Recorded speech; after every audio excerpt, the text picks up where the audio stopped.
کله چې نبي اسلام سرونه اوچت کړل د سجدې نه نو تندي مبارک سره یې خاورې نښتې وي خټې ورسره نښتې وي د ژړا د وجې نه هغه ځای دومره ډک شوی و چې هغه خټې تندي مبارک سره نښتې وي نو دواړو جهان سردار دی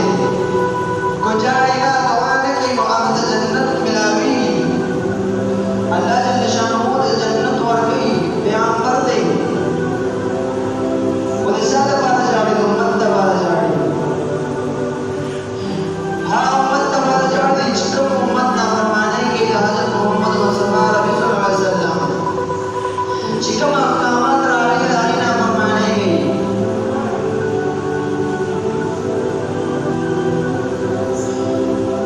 یو بېله نبي اسلام ته د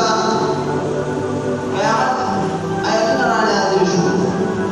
نبي اسلام ډېر زیات غمجن شو د خپل کور نه ووتلو خپل ځای نه ووته لاړ یو غر شاته جبل سلع او شاته هلته کې په سجده باندې پرېوت او ژړلې نبي اسلام درې ورځې میلاو نه شو